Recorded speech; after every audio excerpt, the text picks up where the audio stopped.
Hi കൂട്ടുകാരെ, ഇന്ന് 1 kilo beef നമുക്കൊരു വ്യത്യസ്ത ടേസ്റ്റിലൊന്ന് വെച്ച് നോക്കാം. ഇത് സാധാരണ ഒരു ബീഫ് കറിക്ക് വേണ്ട എല്ലാ മസാലകളും എടുക്കുക. ഇതേപോലെ പച്ചമുളക് ഇത് അരിയേണ്ടത് ഇങ്ങനെയാട്ടോ. അതൊന്നും വെളിച്ചെണ്ണയിൽ വഴറ്റൊന്നുമില്ല, അതുകൊണ്ട് ചെറിയതായിട്ട് അരിയണം. ഇതിൽ മുളക് പൊടി കുറവാണ്, മീറ്റ് മസാല ഉപയോഗിക്കുന്നേ ഇല്ല. പ്രത്യേകത എന്താണെന്ന് വെച്ച് കഴിഞ്ഞാൽ 1 ടീസ്പൂണ് നല്ലെണ്ണ, ഇത് ഞാനൊരു ഐഡിയയിൽ ഒഴിച്ചതാണ്. അതുപോലെ തന്നെ വെളിച്ചെണ്ണ ഒഴിക്കുക. ബാക്കി എല്ലാ ചേരുവകളും അതിലോട്ട് ഇടുക. മുളക് പൊടി കുറവ്, മല്ലിപ്പൊടിയും കുറവ്, കാരണം ഇതിലേക്ക് നമ്മൾ കായ ഇടുന്നുണ്ട്. അപ്പോൾ അതുകൊണ്ട് മല്ലിപ്പൊടിയും കുറവ്, മഞ്ഞൾപ്പൊടിയും കുരുമുളക് പൊടിയും ബാക്കിയെല്ലാം ഒരു ബീഫിലേക്ക് ആവശ്യമായ രീതിയിൽ തന്നെ എടുക്കുക. എന്നിട്ട് നന്നായി ആ മിക്സിയുടെ ചതച്ച ജാറിൻ്റെ ഒക്കെ ഒന്ന് ഇതായിട്ട് കഴുകിയിട്ടുള്ള വെള്ളം ഒഴിച്ച് ഇതുപോലെ നന്നായി മിക്സ് ചെയ്ത് വെക്കുക. 1 വിസിലാണ് ഈ ബീഫ് കറിക്ക് വരാൻ പാടുള്ളൂ. വേവ് അധികം ആവാനും പാടില്ല, കുറയാനും പാടില്ല. അപ്പോൾ നമുക്ക് ഇങ്ങനെ കിട്ടും. അപ്പോൾ നിങ്ങൾ വെള്ളം പോലെ എന്നുള്ളത് ചിന്തിക്കേണ്ട. കായ തൊലി കളഞ്ഞ് വെക്കണം. എന്നിട്ട് ഇതേ പരുവത്തിൽ, അതായത് ഉപ്പേരിനേക്കാളും കുറച്ചുകൂടി വലുപ്പത്തിൽ അരിയുക.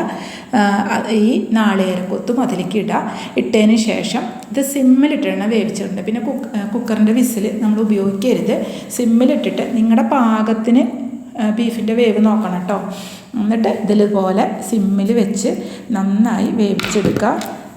ഒന്നും കൂടി ഞാൻ പറയാം, എല്ലാ മസാലകളും ഇതിൽ ഉപയോഗിച്ചിട്ടുണ്ട്. ഗരം മസാലയാണ് ഉപയോഗിച്ചിരിക്കുന്നത്, മീറ്റ് മസാല ഇല്ല. അതുപോലെ മല്ലിപ്പൊടി കുറച്ച് കുറവാണ്. കുരുമുളക് പൊടി, മഞ്ഞൾപ്പൊടി ഇതിലേറി നിൽക്കണം, അതാണ് ഇതിൻ്റെ പ്രത്യേകത. പിന്നെ കറിവേപ്പിലൊക്കെ എല്ലാം ബാക്കിയൊക്കെ സാധാരണ പോലെ തന്നെ സിമ്മിലിട്ട് വേവിക്കും. ഇത് കാച്ചുമ്പോൾ നമ്മുടെ പ്രത്യേകത എന്താണെന്ന് വെച്ച് കഴിഞ്ഞാൽ, ഉള്ളിയിലല്ല അത് കാച്ചുക. സബോള കുരുകുരുന്ന് അരിഞ്ഞ് വെളിച്ചെണ്ണയിൽ ഒരു ശകലം വെളിച്ചെണ്ണ കൂടുതൽ ഒഴിക്കണം. നെയ്യ് ഉണ്ടെങ്കിൽ വേണ്ട, ഇതിലിപ്പോൾ അധികം നെയ്യൊന്നുമില്ല. അപ്പോൾ അതുകൊണ്ട് ഇതുപോലെ വല്ലാണ്ട് മൂപ്പിക്കാനും പാടില്ല, എന്നാൽ മൂപ്പ് കുറയാനും പോവില്ല. കറിവേപ്പില, ഗരം മസാല, ഒരു സബോള ഇതുപോലെ കുരുകുരുന്ന് അരിഞ്ഞ് വെളിച്ചെണ്ണയിൽ നന്നായി മൂപ്പിച്ചിട്ട് നമുക്ക് ഈ കറിയിലേക്ക് ഒഴിക്കണം. ഇതൊഴിച്ച് വരുമ്പോൾ കായും നാളികേരക്കൊത്തൊക്കെ വെന്ത് വന്നിട്ടുണ്ടാവും. അതൊക്കെ ഒന്ന് കുഴമ്പ് രൂപത്തിലായിട്ടുണ്ടാവും. ഇതൊഴിച്ചിട്ട് വീണ്ടും നമ്മൾ സിമ്മിൽ വയ്ക്കുക. ഒന്ന് കുഴഞ്ഞ രീതിയിൽ വരാൻ വേണ്ടിയിട്ട്. ഇതിലേക്ക് ഞാനിന്ന് ഉണ്ടാക്കുന്നത് കൈപ്പത്തിരിയാണ് കേട്ടോ. കൈപ്പത്തിരി എനിക്ക് നല്ല ഇഷ്ടമാണ്. നാളികേരക്കൊത്തും നാളികേരവും ആ ഒരു നെയ്യുടെ ടേസ്റ്റൊക്കെ ഉള്ള. ജീരകം മാത്രം ഞാൻ കൈപ്പത്തിരി ഇട്ടില്ലെങ്കിൽ ജീരകത്തിൻ്റെ ടേസ്റ്റ് എനിക്ക് ഇഷ്ടക്കുറവുണ്ട്. അതുപോലെ എനിക്കിഷ്ടമില്ലാത്തത് എന്തോ വീട്ടിലും അങ്ങനെ ജീരകം എല്ലാവർക്കും ഒരു ഇഷ്ടക്കുറവുണ്ട്. അപ്പോൾ അതുകൊണ്ട് നിങ്ങൾ ഉപയോഗിക്കുമ്പോൾ ജീരകം ഉപയോഗിച്ചോളൂ. നിങ്ങൾക്കത് ഇഷ്ടമാണെങ്കിൽ നിങ്ങളത് ഉപയോഗിക്കാം. അപ്പോൾ നമ്മളിതിങ്ങനെ ഒന്ന് മൂടി സിമ്മിൽ വെച്ചു. ഇനി നമുക്ക് പത്തിരിയുടെ പരിപാടി നോക്കാം കേട്ടോ. പത്തിരി എങ്ങനെയാണെന്ന് വെച്ചാൽ നമ്മൾ സാധാരണ നൂൽപുട്ടിലേക്ക് കുഴയ്ക്കുന്ന നൂൽപുട്ടിലേക്ക് വെള്ളമൊക്കെ എങ്ങനെയാണ് എടുക്കുക, അതേപോലെ തന്നെ ഇങ്ങനെയാണ് നമ്മുടെ ബീഫ് കറി വരിക. കണ്ടോ, ഞാനത് കഴിച്ചതിന് ശേഷമാണ് വോയിസ് പറഞ്ഞത്. സൂപ്പറായിട്ടുണ്ട് കേട്ടോ. ചുവന്നുള്ളി, നാളികേരക്കൊത്ത്, നാളികേരം ചിരകിയത്, നമ്മുടെ സാധാരണ നൂൽപുട്ടിൻ്റെ അല്ലെങ്കിൽ പത്തിരിയുടെ മാവ്, ഇതുപോലെ വെള്ളം വെച്ചു. വെള്ളം നന്നായി തിളയ്ക്കണം. തിളച്ച് കഴിയുമ്പോൾ അതിലേക്ക് ഒരു നുള്ള് ആ പൊടിക്ക് ആവശ്യമായ ഉപ്പ്, 1 ടീസ്പൂണ് നെയ്യ് ഒഴിക്കുക. നെയ്യുടെ കളറാണ് കാണുന്നത്. 1 ടീസ്പൂണ് നെയ്യ് ഒഴിക്കുക. നാളികേരം, ചുവന്നുള്ളി, നാളികേരക്കൊത്തൊക്കെ ഇട്ടിട്ട് നന്നായി തിളയ്ക്കണം. ഈ വെള്ളം തിളച്ച് കഴിയുമ്പോൾ നമ്മൾ പൊടിയിടാം. പൊടി നിങ്ങൾക്ക് അളവെന്ന് പറയണത് നൂൽപുട്ടൊക്കെ നിങ്ങൾ ഉണ്ടാക്കുന്നതല്ലേ. അപ്പോൾ നൂൽപുട്ടിൻ്റെ പാകത്തിൽ ഇതുപോലെ കുഴച്ചൊന്ന് ചൂടാറാൻ വയ്ക്കുക. നല്ല ചൂടിനൊന്നും കുഴക്കണം എന്നില്ല കേട്ടോ. കാരണം നമ്മൾ വെളിച്ചെണ്ണ കയ്യിലാക്കിയിട്ട്, ഇത് പത്തിരിയുടെ പലകയാണ്. പത്തിരിയുടെ പലകയിൽ കവർ ഇട്ടിട്ട്, ഈ കവറിൻ്റെ സ്ഥാനത്ത് നമ്മൾ വാഴല വാട്ടി വെച്ചിട്ട് അതിൽ വെച്ച് ചെയ്താലും ഇതുപോലെ കിട്ടും.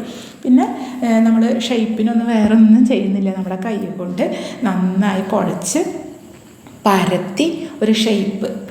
കൈപ്പത്തിരി എന്ന് പറഞ്ഞാൽ ഇത്തിരി കട്ടി കൂടിയിട്ടല്ലേ ഇരിക്കുക. അപ്പോൾ ഈ ഉള്ളിയുടെയും നമ്മുടെ നാളികേരത്തിൻ്റെയും ഉപ്പും നെയ്യുടെ ഒക്കെ ഒരു ടേസ്റ്റ് വരും. വെളിച്ചെണ്ണയിലാണ് ആ ഒട്ടിപ്പിടിക്കാതിരിക്കുക. ഒരു ശകലം വെളിച്ചെണ്ണ നമ്മുടെ കയ്യിലെടുത്തിട്ട് ഇതുപോലെ നമ്മളൊന്ന് ഷേപ്പിൽ, കട്ടി കൂടുതലായ കാരണം ഒന്ന് എല്ലാ കാര്യങ്ങളും ഒന്ന് സാവകാശം ചെയ്യണം കേട്ടോ. അരികൊക്കെ ഒന്ന് കറക്റ്റാക്കിയിട്ട് നമ്മൾ എങ്ങനെയാണോ പത്തിരി വേവിച്ചെടുക്കുന്നത് പോലെ തന്നെ നമുക്ക് ഈ കൈപ്പത്തിരി വേവിച്ചെടുക്കാം. സിമ്മിലിട്ട് പയ്യെ. ഇനി ഇതിനൊന്നും കൂടി ടേസ്റ്റ് കൂടണമെങ്കിൽ നെയ്യ് അടുപ്പിൽ വെച്ച് അത് ചൂടാവുമ്പോൾ അതിലേക്ക് 2 ഉള്ളി അരിഞ്ഞിട്ട് അതൊന്ന് തൂവി കൊടുത്തു കഴിഞ്ഞാൽ ഒന്നും കൂടി ടേസ്റ്റ് കൂടുതലാണ് കേട്ടോ. കൈപ്പത്തിരിക്ക് നല്ല ടേസ്റ്റാണ് അത്.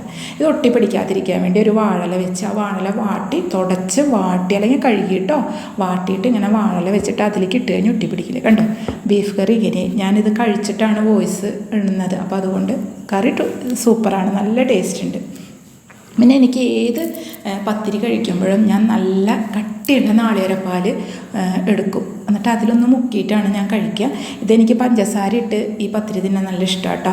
അപ്പോൾ ഇതാണ് നാളികേരപ്പാൽ, നല്ല കട്ടിയുള്ള നാളികേരപ്പാലാണ്. അപ്പോൾ ഇതിൽ ജ്യൂസ് എന്താണെന്ന് വെച്ച് കഴിഞ്ഞാൽ ഒന്ന് നോമ്പ് തുറക്കാൻ വേണ്ടിയിട്ട് ജ്യൂസ് ആയിക്കോട്ടെ എന്ന് വിചാരിച്ചു. കാരണം ഇതൊക്കെ ഞാൻ വോയിസ് ഇടുമ്പോൾ നല്ല മഴ പെയ്തു.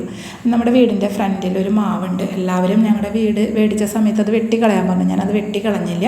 അപ്പോൾ 2 ദിവസം മുമ്പ് ഞങ്ങളുടെ ഫ്രണ്ടിലുള്ള ഒരിക്ക അവിടെ നിന്ന് തോട്ടി വെച്ച് 2 മാങ്ങ പൊട്ടിച്ച് തന്നിട്ടുണ്ടായിരുന്നു. ആ മാങ്ങ ഇന്ന് പഴുത്തു. അപ്പോൾ ഇന്ന് നോമ്പ് തുറക്കി ജ്യൂസ് ആവട്ടെ എന്ന് വിചാരിച്ചു. അത് കഷ്ണങ്ങളാക്കി 4 പേർക്കും ഓരോ പീസും ഞാൻ അവിടെ വെച്ചു. അതിനുശേഷം നല്ല മഴ. അപ്പം ഞാൻ ബാൽക്കണിയിൽ പോയി കുറച്ച് നേരം ആ മഴ കണ്ട് നിന്നു. അപ്പോൾ ആ മഴയും നിങ്ങൾക്കൊന്ന് കുറേ നാളായി നമുക്ക് നല്ലൊരു മഴ കിട്ടിയിട്ട്, പിന്നെ നല്ലൊരു മഴയായിരുന്നു. ആ മഴയും ഞാനൊന്ന് നിന്ന് കണ്ടു, അത് ഞാനിതിലിട്ടിട്ടുണ്ട്. അപ്പോൾ നിങ്ങളതൊന്ന്